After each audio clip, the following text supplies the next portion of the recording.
ये लो, और बताओ। बस। अरे ये क्या भैया जी, बस इतनी सी रासायनिक खाद? किसानी छोड़ रहे हो क्या? किसानी नहीं, नादानी छोड़ रहे हैं। मिट्टी की जांच कराई है। अब तो लालाजी जितनी जरूरत है उतने ही उर्वरक खेत में डालेंगे। हाँ, किसान भाई आज ही अपने जिले की नजदीकी भूमि परीक्षण प्रयोगशाला में मिट्टी की जांच जरूर करवाएं और मिट्टी में पोषक तत्व, नमी व पौधे के विकास को देखते हुए केवल जरूरत के अनुसार ही पोषक तत्व डालें। और हाँ, मिट्टी में गंधक, जस्ता, बोरोन जैसे सूक्ष्म पोषक तत्वों का पता लगाना भी न भूलें। उर्वरक और जैविक खाद के सही उपयोग से भूमि का उपजाऊपन बनाए रखें, उत्पादकता बढ़ाएं, खर्चा घटाएं और बहुमूल्य विदेशी मुद्रा बचाने में भी सहयोग दें। और हाँ, धीमी गति से नाइट्रोजन उपलब्ध कराने वाले उर्वरकों जैसे नीम लेपित यूरिया को प्राथमिकता दें और यूरिया का पत्तों पर छिड़काव करें। अरे वाह, तू तो सचमुच समझदार हो गया रे। अधिक जानकारी के लिए संपर्क करें जिला कृषि अधिकारी या किसान कॉल सेंटर। मेरे साथ बोलो, ए बी। अरे नादान, बच्चे को एबीसी सिखा रहा है। अरे काम धंधे की एबीसी तू कब सीखेगा? ये देख विज्ञापन, तेरे जैसे कृषि विज्ञान सीखे हुए युवाओं के लिए भारत सरकार के कृषि मंत्रालय ने एक योजना बनाई है, एसी एबीसी। AC ABC? जी हाँ, ACABC यानी एग्री क्लिनिक्स और एग्री बिजनेस सेंटर। इसके तहत कृषि विज्ञान पढ़े युवाओं का चयन होने पर उन्हें मुफ्त ट्रेनिंग दी जाती है और हाँ, अपना कारोबार चलाने के लिए बैंक से लोन भी मिलता है। इसके साथ ही अगर युवा अपने इलाके के किसानों की खुशहाली के लिए उन्हें खेती बाड़ी व अपने कारोबार से जुड़ी लाभदायक जानकारी देते रहेंगे तो उन्हें लोन पर 36 से 44% तक की सब्सिडी भी मिलेगी। तब तो मैं जरूर सीखूंगा काम धंधे की एबीसी। शाबाश, चलो अपनाएं स्वरोजगार, खेती में हो विकास अपार।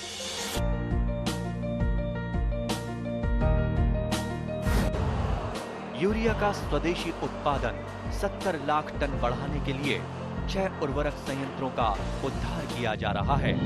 FCIL के गोरखपुर, सिंदरी, तलचर और रामागुंडम संयंत्र, HFCL की बरौनी इकाई और BVFCL की नामरू फोर्थ। सोने पर सुहागा ये है कि देश में अब बनेगा सिर्फ नीम लेपित यूरिया, क्योंकि इससे होगा किसानों का फायदा ही फायदा।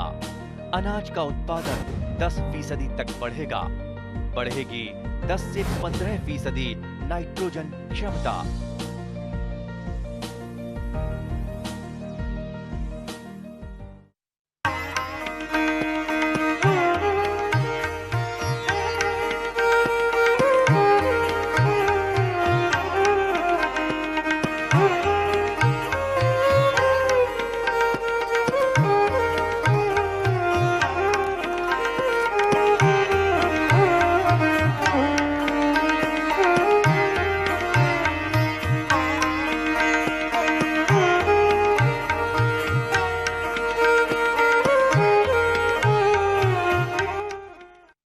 किसान एवं बागवान साथियों, नमस्कार। कृषि दर्शन कार्यक्रम के आज के अंक में आप सभी का हार्दिक स्वागत है, अभिनंदन है। कृषक मित्रों, आज के अंक में हम आपको जानकारी देंगे पशु टीकाकरण सप्ताह के उद्देश्य के बारे में। इसका शुभारंभ उपायुक्त सोलन राकेश कंवर अपने करकमलों से गांव बसाल जिला सोलन से करने वाले हैं और इसी श्रृंखला में हम जानकारी लेंगे पशु विभाग के विशेषज्ञों से कि वो किन किन बीमारियों की रोकथाम के लिए इस पशु टीकाकरण सप्ताह में पशुओं को टीके लगा रहे हैं, उसका क्या लाभ है और हमारे पशुपालक किस प्रकार से इसका जो है वो लाभ ले सकते हैं और किस प्रकार उनमें जागरूकता लाई जा सकती है। और इसी के कड़ी में हम आगे जानकारी लेंगे जिस कृषक की गौशाला से इस टीकाकरण सप्ताह का शुरुआत होनी है, हरदेव ठाकुर से, कि वो पशुपालन के व्यवसाय में किस प्रकार से आए और कौन कौन सी बीमारियां उनके पशुओं को लगी और टीकाकरण के माध्यम से किस प्रकार वो इसका निदान कर रहे हैं। आइए सबसे पहले बातचीत करते हैं उपायुक्त सोलन डॉक्टर राकेश कंवर से और जानते हैं उनके विचार कि प्रदेश सरकार किस उद्देश्य को लेकर पशुपालकों को ये पशु टीकाकरण सप्ताह मना रही है। कंवर साहब, जैसा ये पशु टीकाकरण सप्ताह हिमाचल प्रदेश सरकार मना रही है, इसका सरकार किस उद्देश्य को लेकर किसान और बागवानों के बीच में और पशुपालकों को इसका क्या लाभ हो सकता है इस पहल से? हर वर्ष सरकार जो है पशुपालन विभाग के माध्यम से ये प्रयास करती है कि जितनी भी पशुओं में होने वाली बीमारियां हैं उनका जो नियमित टीकाकरण है वो सुनिश्चित हो। ये टीकाकरण हर साल किया जाता है और इस वर्ष भी अभी प्रथम चरण में 60,000 पशुओं को इस सप्ताह में कवर किया जाएगा पूरे ज़िले में, और उसके बाद जो शेष हैं उनको आगे ये दवाई दी जाएगी।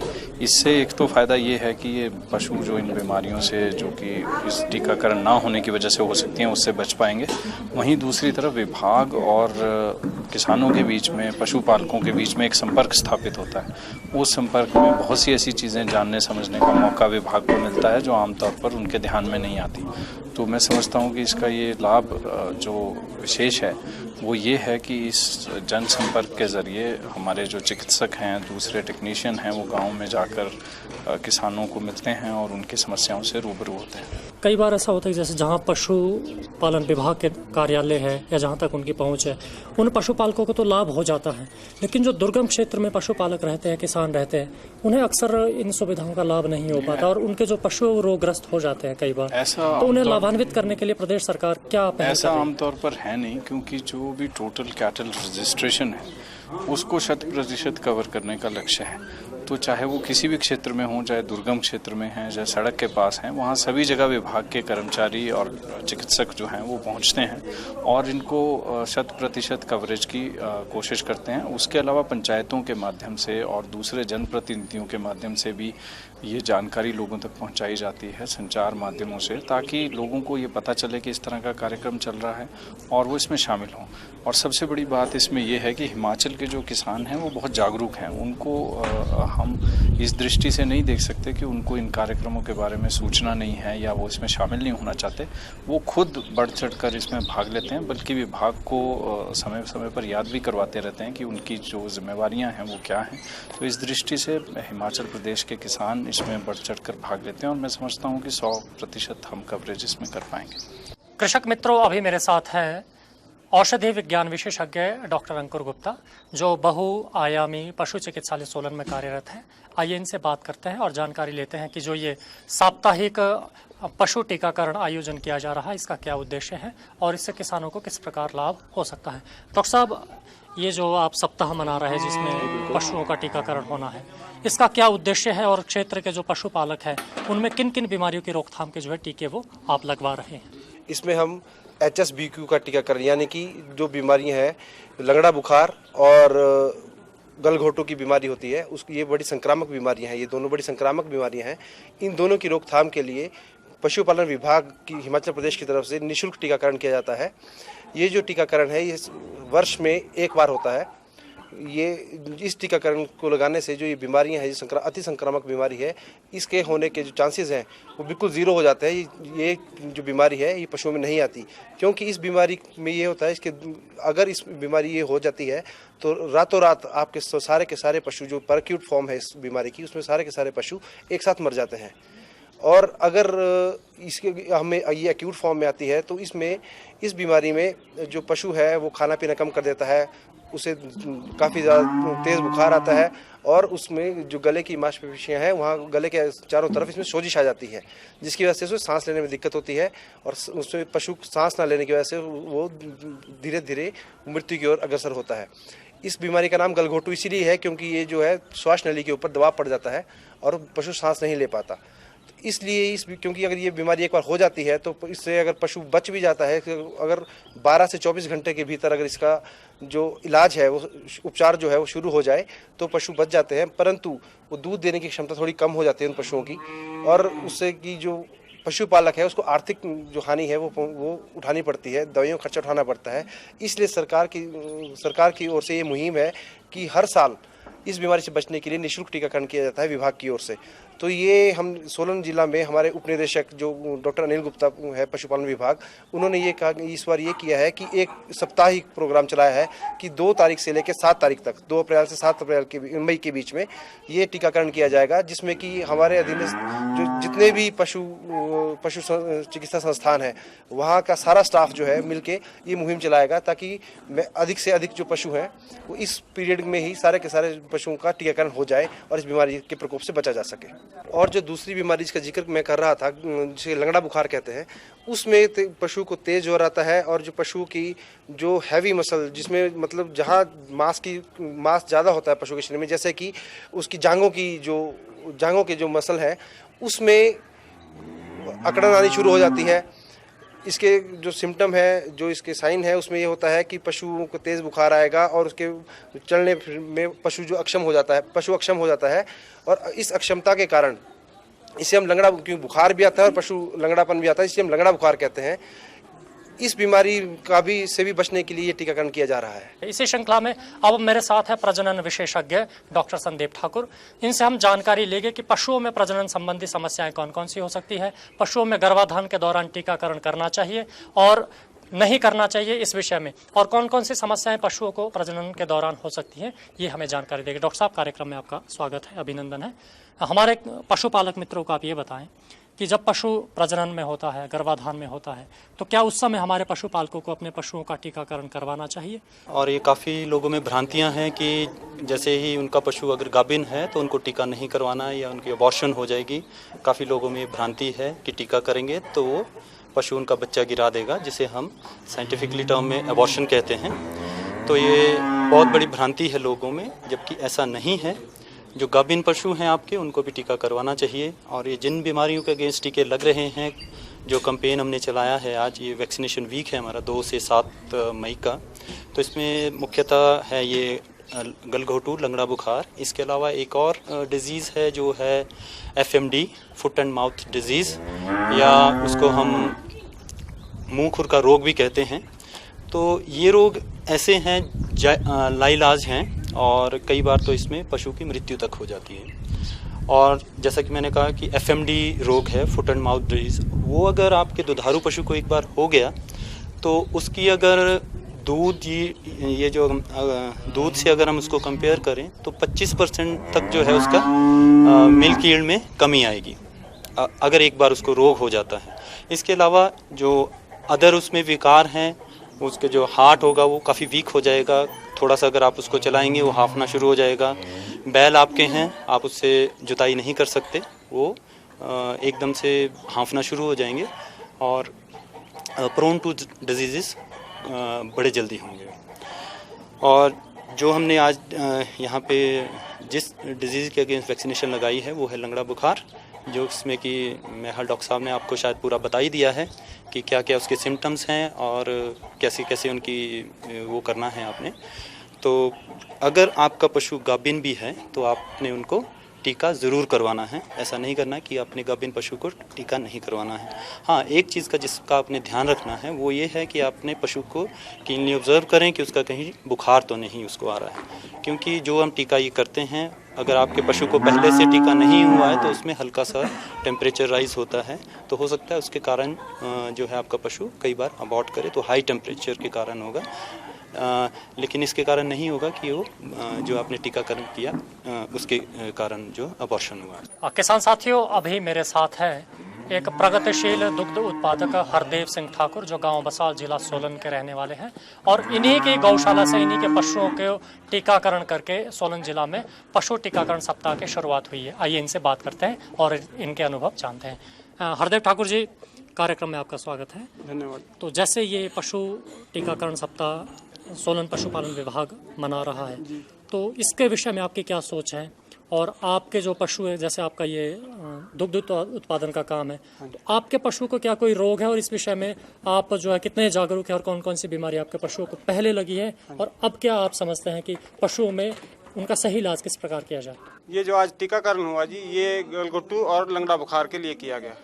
ये करवाना बहुत ज़रूरी है जी, क्योंकि इससे बीमारियां आने के चांसेस, ये जो बीमारियां हैं इससे आने के चांसेस ख़त्म हो जाते हैं।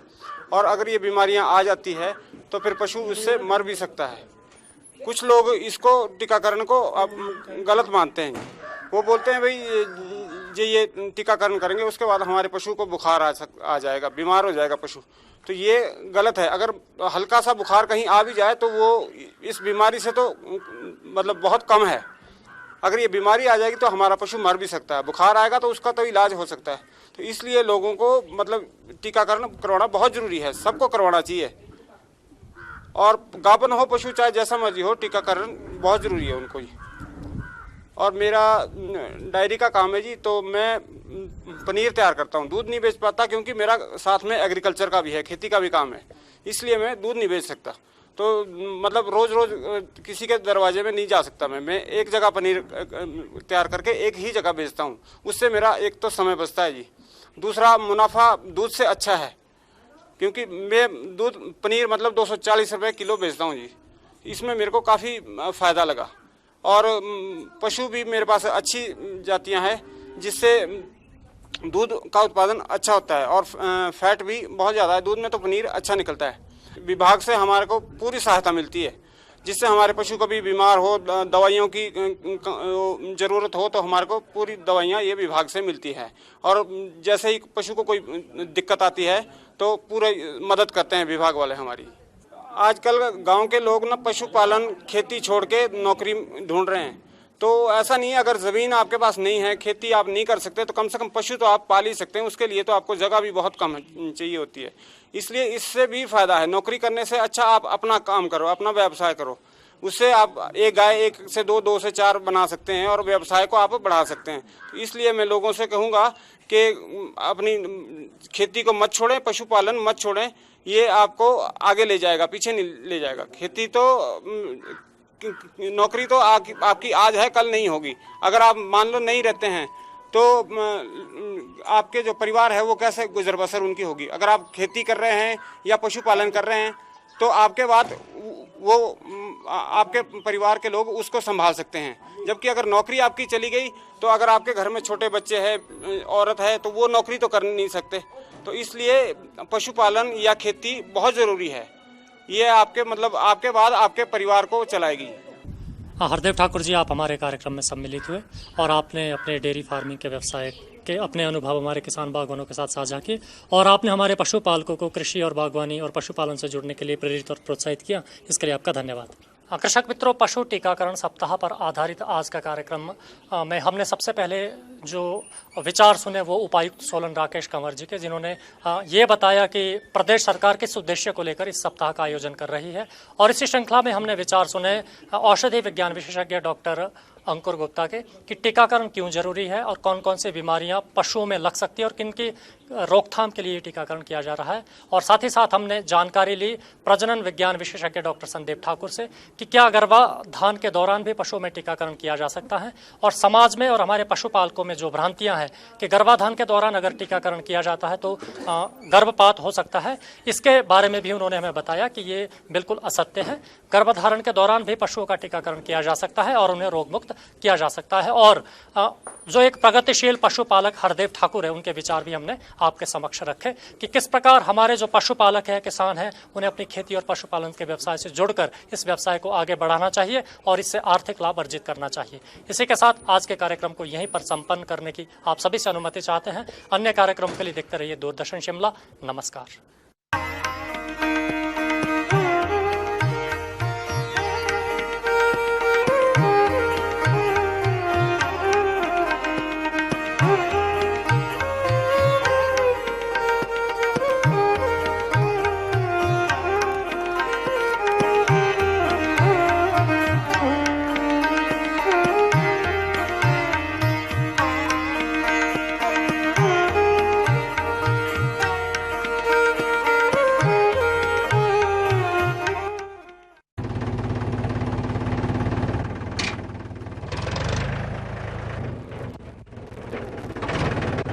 अरे हरकू वाह, बीज, कीटनाशक और आज खाद भी। अरे इतना खर्चा कहाँ से? अरे खर्च की चिंता किसे है, मेरे पास है ये किसान क्रेडिट कार्ड। कार्ड? अरे बैंकों द्वारा जारी इस कार्ड से किसान उसकी सीमा तक की रकम कभी भी बैंक से निकलवा सकता है और खेती बाड़ी की सामग्री कभी भी खरीद सकता है। तो हरकू भैया एक कार्ड मेरे लिए भी। किसान क्रेडिट कार्ड के लिए नजदीकी बैंक से संपर्क करें और पाएं ढेर सारे लाभ। अपनी कहानी छोड़ जा, कुछ तो निशानी छोड़ जा, कौन तू फिर आए ना। माँ देखो, बापू हमारे लिए शहर की छतरी लाए हैं, कितनी अच्छी है। हाँ लाडो, अब तू बरसात से बची रहेगी। और ये ले हमारे घर की छतरी, हमारे खेतों की छतरी और हमारे भविष्य की सुरक्षा की छतरी। ये क्या कह रहे हैं आप? अरे भगवान, ये फसल बीमा है। सूखा, बाढ़, आंधी, तूफान या कीड़ों व रोगों से फसल अगर बर्बाद हो जाए तो उस कम फसल की भरपाई सरकार की बीमा योजना द्वारा की जाएगी। बीमा में खर्च कितना आया? बहुत कम। प्रीमियम चुकाने में सरकार से मदद भी मिली। भारत सरकार की फसल बीमा योजनाओं के तहत अधिसूचित खाद्य फसलों जैसे चावल, गेहूं, तिलहन, वार्षिक बागवानी फसल व व्यावसायिक फसलों जैसे गन्ना, कपास आदि और नारियल का फसल बीमा किया जाता है। प्रीमियम चुकाने में सरकार द्वारा वित्तीय सहायता भी दी जाती है। फसल बीमा योजना के लिए संपर्क करें अपने जिला कृषि अधिकारी, कृषि सहकारी समिति या निकटतम बैंक शाखा से। अधिक जानकारी के लिए कॉल करें किसान कॉल सेंटर के राष्ट्रीय हेल्पलाइन नंबर 1800-180-1551 पर। अरे वाह, क्या छतरी है! फसल बीमा योजना का लाभ उठाएं, भविष्य सुरक्षित करें।